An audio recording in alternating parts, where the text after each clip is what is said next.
क्या आपको पता है कि गौमूत्र का पेटेंट किस देश ने लिया हुआ है? मैं कहता हूँ जितने लोग ये देख रहे हैं वो जाकर के गूगल करें। गौमूत्र का पेटेंट भारत के पास नहीं है। रुड़की के अंदर अन्न, धन, आरोग्यता, सुख, समृद्धि का विकास हो, इसके लिए शिव शक्ति की पूजा का ये आयोजन किया जा रहा है। लेकिन आप स्वयं जाकर के उस यज्ञशाला में तीसरे दिन, चौथे दिन जब वहां पूजा शुरू हो जाएगी, उसके अंदर की एनर्जी को फील करिएगा और आपको पता चलेगा कि यज्ञशाला क्या होती है।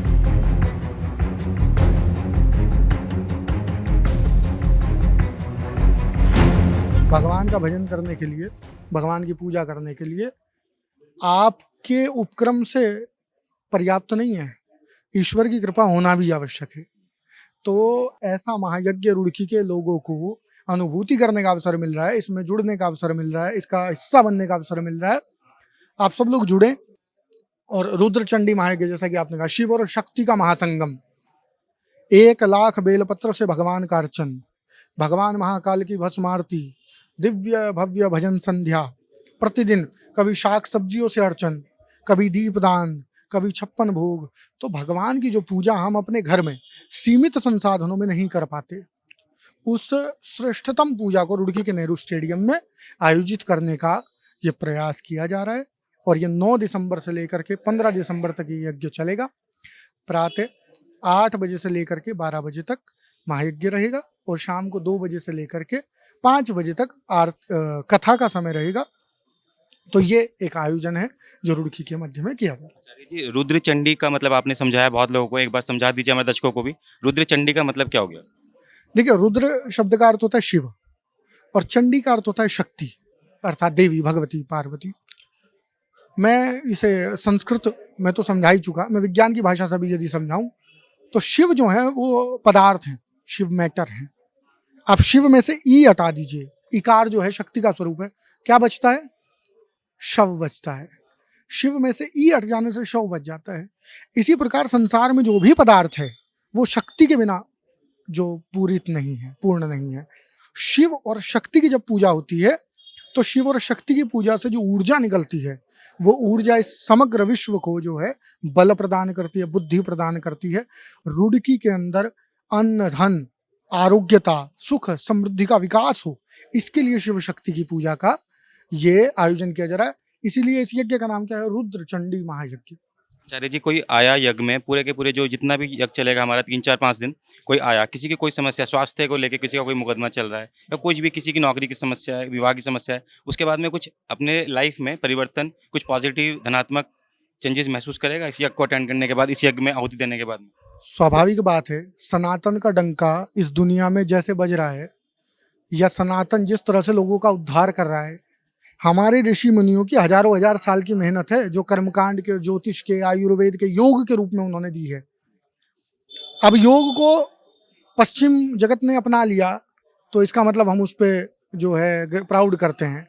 कर्मकांड को हम नहीं समझ पाए या कर्मकांड को पश्चिम नहीं समझ पा रहा है अभी, तो हम उससे थोड़ा पीछे हटते हैं। हर जो पद्धति है ना सनातन की, वो चैतन्य है। सनातन की प्रत्येक पद्धति जीव का कल्याण करने वाली है। आप पिछले कई यजमान हैं जो यज्ञ से जुड़े और उनके जीवन में अभूतपूर्व परिवर्तन आए। तो भगवान की पूजा करने से ईश्वर आपको क्या लाभ दे दे, ईश्वर आपके जीवन में क्या परिवर्तन कर दे, ये ईश्वर जानता है, या जिसका हुआ है वो जानता है। गाय की गौ माता बताया जाता है, कितनी भूमिका है हमारे सनातन धर्म में? गऊ की भूमिका तो आप देखिए कि गाय के बिना तो सनातन अपूर्ण है ना। गौ माता संसार का एकमात्र प्राणी, हम तो उसे पशु नहीं मानते है ना, हम तो उसे माँ मानते, एकमात्र प्राणी जिसका मूत्र और विष्ठा, मल और मूत्र, ये तो त्याज्य होते हैं ना। संसार का कौन सा प्राणी जिसका मलमूत्र जो है वो ग्रहण किया जाता है? मलमूत्र जो है वो जीव का कल्याण करता है, दूध की तो बात छोड़िए। और शायद आपको जान करके अचंभा होगा, क्या आपको पता है कि गौमूत्र का पेटेंट किस देश ने लिया हुआ है? मैं कहता हूँ जितने लोग ये देख रहे हैं वो जाकर के गूगल करें। गौमूत्र का पेटेंट भारत के पास नहीं है, अमेरिका के पास है। पंडित जी, गाय को इतना देवी देवता का वास है ये माना जाता है, सनातन धर्म में ऐसी ही प्रथा है। तो रुड़की में देखा गया है कि हर जगह सुबह कूड़े में जो हमारी गौ माता है कहीं ना कहीं विचरण करती हुई दिखती है। तो इसके लिए भी क्या संदेश देना चाहते हैं?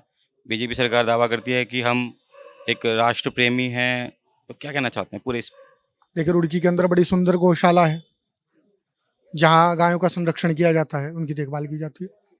अगर रुड़की में ऐसा होता भी है तो मुझे लगता है कि जनमानस अमूमन सूबे की तरफ बात करें, बोट क्लब की तरफ चले जाएं, नए पुल की तरफ चले जाएं, जो गाय माता है हमारी कूड़े के उसमें विचरण करती हुई पाई जाती है। सब लोग देखते हैं, जाते हैं, बीजेपी के भी नेता देखते हैं, डबल इंजन की सरकार है। तो कहीं ना कहीं इस मन से मैं जानना चाहता हूँ कि उसके लिए भी गौ माता ऐसे विचरण ना करें, कुछ संदेश दिया जाए उड़की वालों को।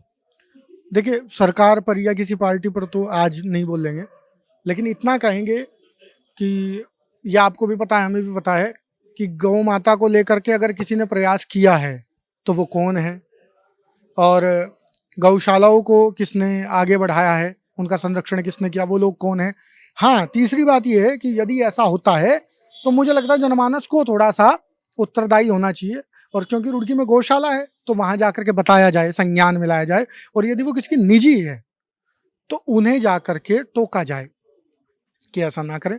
नहीं तो गौशाला है, जाकर के गौशाला में आप उन्हें वहां पर ले जाएं, गौशाला में जाकर के भर्ती कर दें। तो वाहन दुर्घटना का भी कारण बनती है। रात का समय कोहरा जल दिया जाता है, कहीं ना कहीं जो आवारा पशु, जो गाय जो है अब दूध नहीं दे पाती, कहीं ना कहीं एक वाहन दुर्घटना का भी कारण बनती है। तो इसके लिए कि कुछ मैं कहना चाह रहा हूँ, रुड़की वालों को कोई संदेश दिया जाएगा मंच से, महायज्ञ के मंच से, कुछ ऐसा। बिल्कुल गाय का संरक्षण करें। गायें ऐसी हैं जैसे हमारे माँ बाप, जैसे गुरु। अगर माँ बाप बूढ़े हो जाते हैं तो हम उन्हें सड़क पे नहीं खड़ा करते हैं, है ना, उनकी सेवा करते हैं। ऐसे ही गौ माता है, उनकी सेवा करें, उन्हें पशु ना समझे। जिसे माँ मान लिया उसे फिर पशु ना समझे, उसके साथ पशुवत व्यवहार ना करें। जरूर दिया जाएगा और मंच से भी दिया जाएगा और बार बार दिया जाएगा। तो गौ, अग्नि, ब्राह्मण, संत, महात्मा, तीर्थ, मंदिर, संस्कृति, यज्ञ, वेद, देवता, इनका संरक्षण करें और इन्हें आगे बढ़ाएं और अगली पीढ़ी को दें। यही इस महायज्ञ का मुख्य उद्देश्य है। एक वेशभूषा की बात कर लेते हैं। जो हमारे धार्मिक स्थल हैं, कहीं ना कहीं देखा गया है वेशभूषा को लेके बहुत सारे विवाद भी होते रहते हैं। कई बार एक एक संयमित वेशभूषा का परिधान धारण करके आए, क्या कहना चाहते हैं उस बारे में?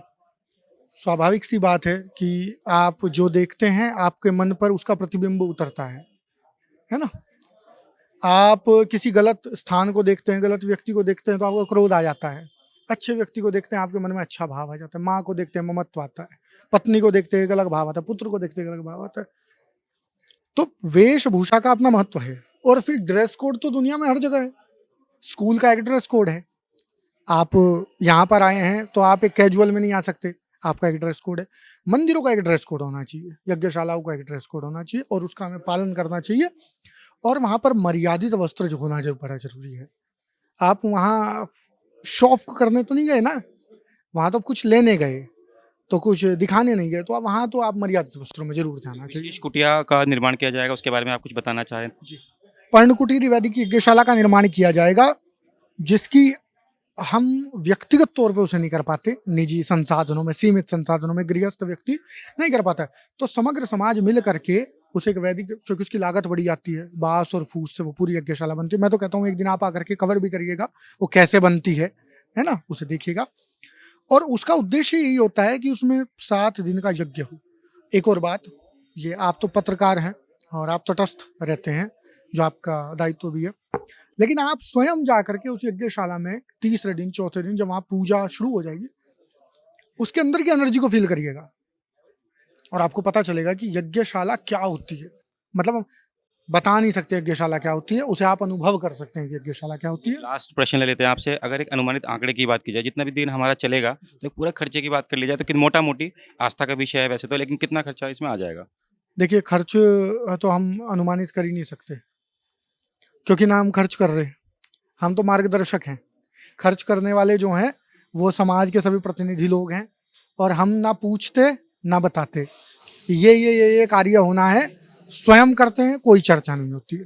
जी, बहुत बहुत धन्यवाद। ये थे आचार्य आर्यादि जी हमारे साथ में। ये धर्म के प्रचार के लिए बहुत ज़्यादा लाभकारी रहेगा। अधिक से अधिक लोगों को इसमें हिस्सा लेना चाहिए और अपने धर्म का प्रचार और प्रसार करना चाहिए। हमारी आने वाली पीढ़ी के अंदर सनातन धर्म का प्रचार हो, उसके लिए बहुत सारी लाभकारी है। कई बार देखा गया विज्ञान और सनातन के बीच में हमेशा से एक द्वंद्व रहा है, कैसे देखते हैं, कैसे क्लियर कर पाएंगे, विज्ञान के साथ कैसे जोड़ पाएंगे चीजों को? जब बच्चे अधिक से अधिक सुनेंगे, करेंगे, जग में आएंगे, कथा में जाएंगे, जब भी तो उनका ज्ञान का प्रसार होगा। विज्ञान और सनातन तो दोनों एक दूसरे को पूरक रहे हैं।